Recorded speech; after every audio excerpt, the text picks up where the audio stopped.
నమస్తే అండి, అందరికీ నమస్తే. మన శ్వాస మహావిజ్ఞానం 2వ బుక్ చదువుకుంటున్నాం. ముందుగా పత్రిజీ గురువు గారికి ఆత్మ ప్రణామాలు. వింటున్న మీ అందరికీ కూడా ఆత్మ ప్రణామాలు.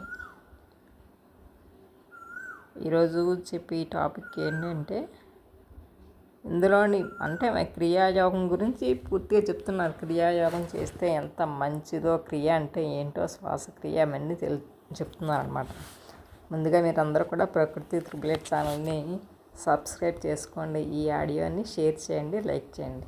ఇక్కడ ఏం చెప్పారంటే, ఎలీజా, కబీర్, యేసు వంటి ఇతర ప్రవక్తలు ఈ క్రియాయోగాన్ని ఉపయోగించుకోవడంలో ప్రవీణులైన పూర్వులు. దానితో వారు తమ శరీరాలను తమ సంకల్పానుసారంగా ప్రత్యక్షం చేసేవారు, అదృశ్యం చేసేవారు. అంటే ఏంటి? క్రియాయోగ సాధన అనేది ఒక్క మతానికి సంబంధించింది కాదు. శ్వాస ఉన్న ప్రతి వాడు కూడా చేసుకోవచ్చును.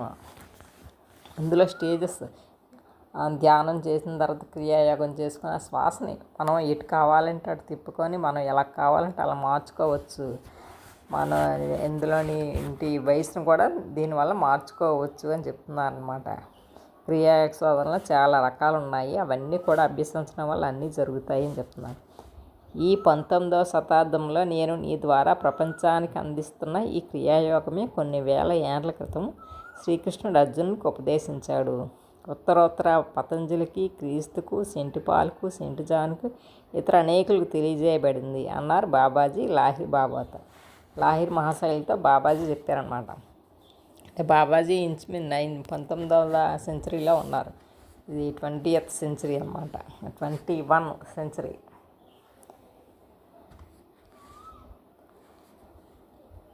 యోగ విద్యకు ప్రప్రథమైన శాస్త్రకారుడైన ప్రాచీన ఋషి పతంజలి దీనిని అపూర్వ సాధన అని అంటే మనకి ఋషి మనకి పతంజలి ఋషి కదా, యోగశాస్త్రం పతంజలి ఋషి చెప్పారనమాట.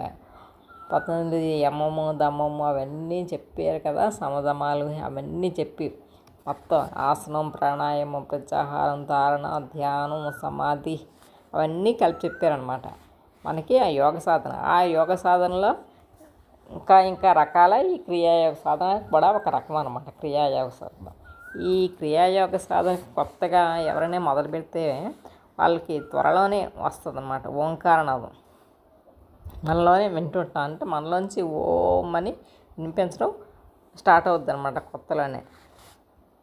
మనకి కొంచెం రాగానే అమ్మో నాకు ఏదో వచ్చింది, నేను చాలా మంచి గురువుని అయిపోయాను అన్నీ అహంకారం పనిచేయదనమాట. ఆధ్యాత్మిక అహంకారం అసలు ఉండకూడదు.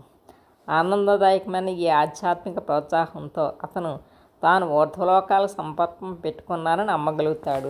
అంతే కదా, మన ధ్యానంలో కూర్చొని పై లోకాలకు వెళ్తున్నాం, ఎవరెవరినో చూస్తున్నాం, దేవుళ్ళతో మాట్లాడుతున్నాం. సో అవన్నీ కూడా నేను ఆధ్యాత్మికంగా ఎదిగాను అన్న స్థితి మనకి వస్తుంది అనమాట. ఈ ఆధ్యాత్మిక సాధన వలన మనకి అది వస్తుంది అనమాట.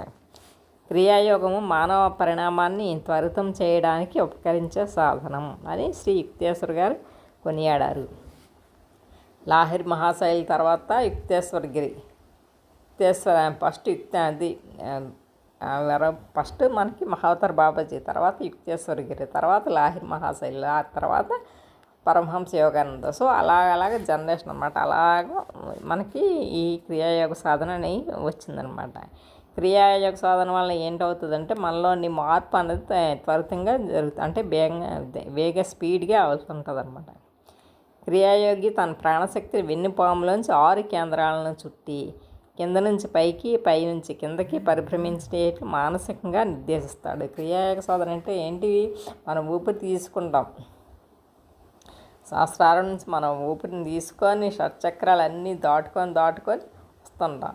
మళ్ళీ పై నుంచి కిందకు వస్తాం, కింద నుంచి పైకి వెళ్తాం. అలాగ మన చుట్టూ కూడా ప్రాణం అన్నది అలాగ అటు ఇటు పరిగెడతానే ఉంటుంది క్రియాయోగ సాధనలో.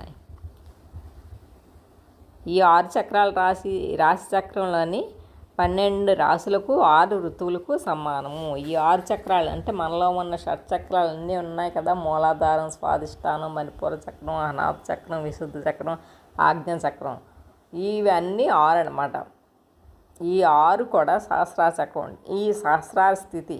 సో ఇవన్నీ కూడా మనకి ఏంటవుతాయి అంటే, పైన మనకి మామూలుగా 6 ఋతువులు ఉంటాయి, 12 రాశులు ఉంటాయి కదా, మేషరాశి, వృషభ రాశి, మిథున రాశి, కర్కాటక రాశి, తులారాశి, సో ఇవన్నీ ఉంటాయి కదా.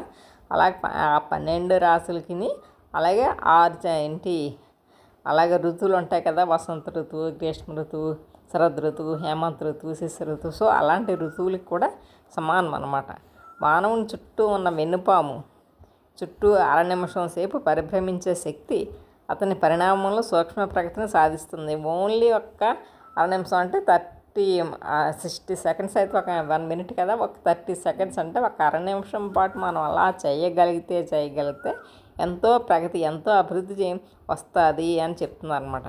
ఒక్క క్రియను బట్టి అర నిమిషం కాలము ఒక సంవత్సరంలో జరిగే ప్రకృతి సహజమైన ఆధ్యాత్మిక వికాసానికి సమానం అని చెప్తున్నారు. అంటే మనం ఒక క్రియకు పట్టే కాలం అంటే పైనుంచి కిందకి మనం ఒకసారి చేస్తున్నాం కదా, అర నిమిష కాలం పడుతుంది. ఆ అర నిమిష కాలం ఏంటవుతుందంటే ఒక సంవత్సరంలో మనకి ప్రకృతిలో జరిగే మార్పుకి, అంటే ప్రకృతిలో జరిగే ఆధ్యాత్మిక వికాసానికి సమానం చెప్తున్నారు. అంటే ఏంటి, మనం ఒక్క సాధన చేస్తే చాలు, అదంతా కూడా చాలా ఈక్వల్ అవుతుంది అని చెప్తున్నారు అనమాట. మన ఆధ్యాత్మికంగా చాలా మంచిదే చెప్తున్నారు. ఈ క్రియాయోగం అన్ని యోగముల కంటే అతి సులువైనది, ఫలప్రదమైనది, అనంతాన్ని చేరుకోవడానికి అనువైనది, అపూర్వ శాస్త్రీయమైనది, వేగంగా అతి శీఘ్ర ఫలములు ఇచ్చేది. శీఘ్రంగా అంటే వెంటనే గబుక్కున స్పీడ్గా దాని రిజల్ట్ మనకు ఉంటుంది అని చెప్తున్నాను అనమాట. అని ఎవరు చెప్పారు? సనాతన ఋషులు అందరూ కూడా ముందు చెప్పారు. ముందు ఋషులు అందరూ కూడా అది చెప్తారు. అన్నిటికన్నా క్రియాయోగం చాలా మంచిది, వెంటనే రిజల్ట్ ఉంటుంది అని చెప్పారనమాట. సగటు మనిషి శరీరం కొన్ని వాట్లు కరెంటు బల్బు లాంటిది. సులభంగాను నిర్దిష్టంగాను ఉండే క్రియాయోగ పద్ధతులను క్రమక్రమంగా నియమానుసారంగా పెంచుతూ సాధన చేయడం వల్ల మనిషి శరీరం సూక్ష్మ రూపంలో పరివర్తన చెందుతూ 1,00,000 కోట్ల వాట్ల కరెంటుని పొదుపు చేసుకొని చివరికి అది పరమాత్మని అనంత సామర్థ్యాన్ని అభివ్యక్తం చేస్తుంది. అంటే ఇక్కడ ఏం చెప్తారంటే, మనం రోజు కొంచెంగా ఈ క్రియాయోగ సాధన చేస్తూ ఉంటే మనమే పరమాత్మ స్థితిలోకి వెళ్ళగలము. అంటే రోజు కొంచెం శక్తి తీసుకుంటాం మనం. ఇలాగా పైనుంచి కిందకి ఆయామం చేయడం వల్ల, అంటే ప్రాణాయామం చేయడం వల్ల రోజు కూడా ధ్యానమే కాదు, ఈ ప్రాణాయామం కూడా అలా చేయడం వల్ల రోజు ఏంటవుతుందంటే మనకి శక్తి పెరిగి పరమాత్మని దగ్గరికి వెళ్ళగలము, పరమాత్మని యొక్క శక్తిని మనం తీసుకోగలమని చెప్తున్నాను అనమాట.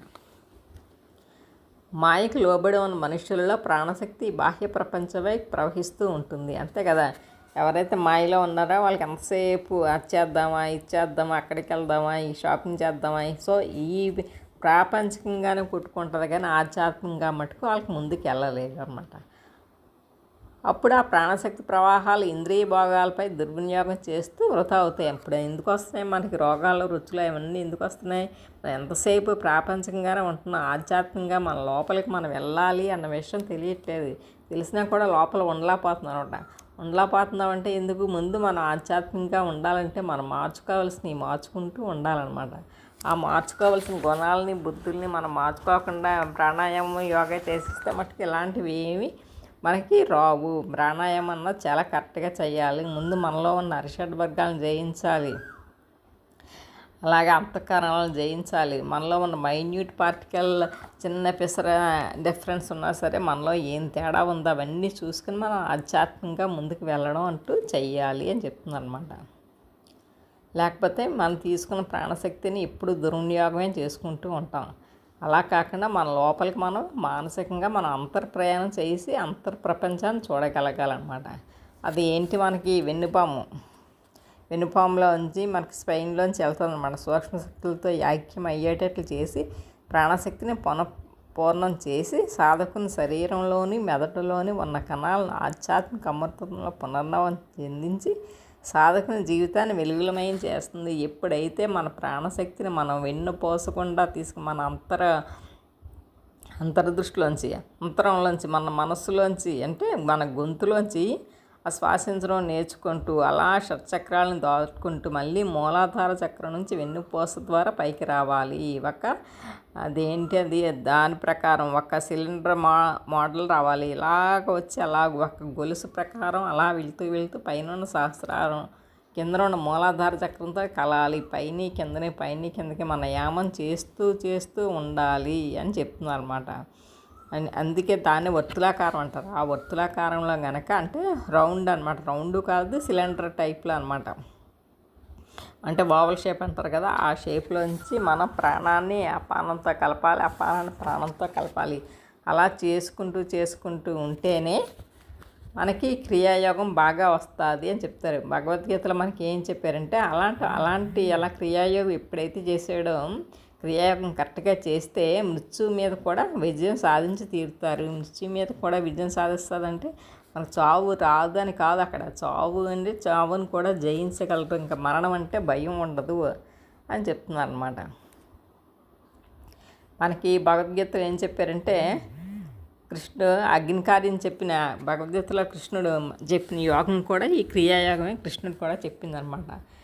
దాన్ని అగ్నికార్యం అంటారనమాట. యోగి మానవ సంబంధమైన తన అభిలాషల్ని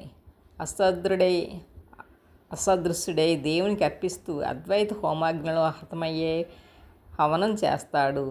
అంటే ఏంటి, యోగి అనేవాడు ఎప్పుడు కూడా తన కోరికలకి అతీతంగా ఉంటాడనమాట. తన అన్ని కోరికలు కూడా భగవదర్పితం చేస్తాడు, అంటే దైవానికి అర్పిస్తాడు. తనకు మంచి రాని చెడ్డ రాని అంతా దైవ నిర్ణయమే, దైవమే చేశాడు అని తనలో ఉన్న దైవానికి సమర్పిస్తాడనమాట. ఎక్కడో కొండ మీద గుళ్ళోనో దేవుని గుళ్ళోనో ఉన్న దేవుని కాదు, ముందు తనలో ఉన్న దైవానికి సమర్పిస్తాడనమాట. భూత వర్తమాన వాంఛలన్నీ ఆ దివ్య ప్రేమాగ్నిలో హతమయ్యే నిజమైన యోగ సంబంధమైన అగ్నికార్యం ఇదే.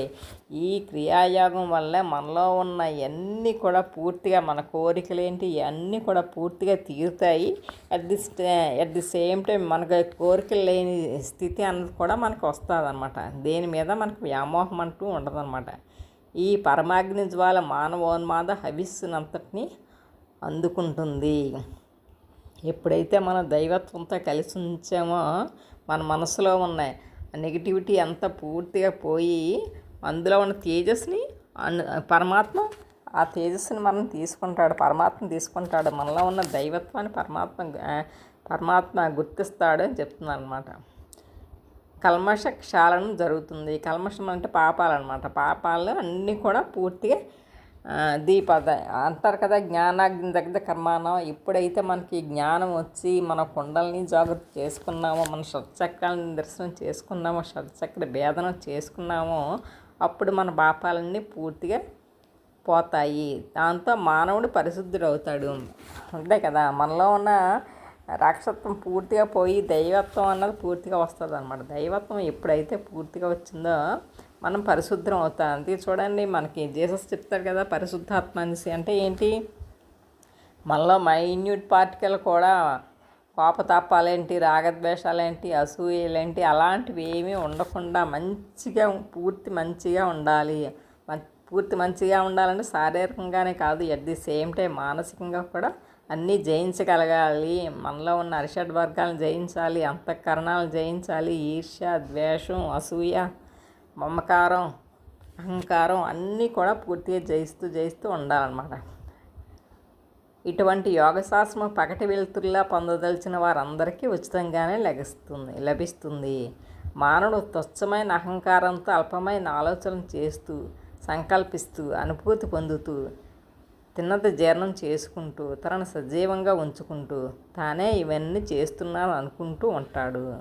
కానీ తన సాధారణ జీవితంలో తాను వెనకటి కర్మలకు, ప్రకృతికి, పరిసరాలకి కీలుబొమ్మే తప్ప మరేమీ కాదని ఆలోచనలు రవ్వంత కూడా అంగీకరించాడు. అంటే ఏంటి, ఇక్కడ మనిషి ఎప్పుడూ కూడా అంతా కూడా నా వల్లే జరిగిపోయింది, నా వల్లే ఇంత సృష్టి జరిగింది, నేనే ఇన్ని క్రియేషన్ చేస్తూ ఉన్నాను, ఏంటి సైంటిఫిక్గా ఇంత బాగా ఎదగలిగాను అని మనిషి అనుకుంటాడు. కానీ మనిషి ఎప్పుడు కూడా ప్రకృతి దగ్గర, భగవంతుడి దగ్గర ఎప్పుడు కీలుబొమ్మే. ఆ ప్రకృతే మనల్ని అందరినీ నడిపించేది కూడా ప్రకృతి అన్న విషయం ఎప్పుడు తెలుసుకోవడం అన్నమాట. తెలుసుకోవడం, ఆలోచనలు అంగీకరించడం, అంత నాదే కరెక్ట్ అంటే ఎంతసేపు లాజికల్ మైండ్లోనే ఉంటాడు. కానీ స్పిరిచువల్ బ్రెయిన్ అన్నది రాదు మనిషికి. ఈ స్పిరిచువల్ బ్రెయిన్ అన్నది రాదు, ఎప్పుడు లాజికల్గానే ఉంటాడు. అంటే అవునా కాదా? అంటే తర్కం అన్నమాట. లాజిక్ అంటే తర్కం. ప్రతి మనిషి తాలూకు భౌతిక ప్రతిస్పందనలు, అనుభూతులు, చిత్తవృత్తులు, అలవాట్లు వెనుకటి హేతువులకు ఫలితాలే. ఇప్పుడు ప్రజెంట్ మనిషి ఉన్న స్థితి అంతా కూడా పొట్టిగా ఉన్నా, పొడవుగా ఉన్నా, నల్లగా ఉన్నా, తెల్లగా ఉన్నా, వాళ్ళకి మంచి అలవాట్లు ఉన్నా లేకపోయినా, వాళ్ళు చేసి మంచి ఆలోచనలు ఏంటి, చెడ్డ ఆలోచన ఏంటి, అవన్నీ కూడా ముందు జన్మకి కారణాలే. ముందంటే అంతకుముందు గత జన్మల కారణాలే అవుతాయి అన్నమాట. దానికి కారణాలు ఇప్పుడు ఈ జన్మ అయినా కావచ్చు, అంతకుముందు అయినా ఇప్పుడు అయినా కావచ్చు అన్నమాట. మొత్తానికి గతానికి సంబంధించిందే. గతం బాగుంటే మన వర్తమానం బాగుంటుంది అని చెప్తున్నారు అన్నమాట. గతానికి సంబంధించినవే జరుగుతూ ఉంటాయి. అయితే వాటన్నిటిని కూడా రాజాదిరాజే సమమైన ఆత్మ అతీతంగాను సున్నితంగాను ఉంటుంది. కాకపోతే వీటన్నిటికీ అతీతంగా ఆత్మ అన్నది ఉంటుంది.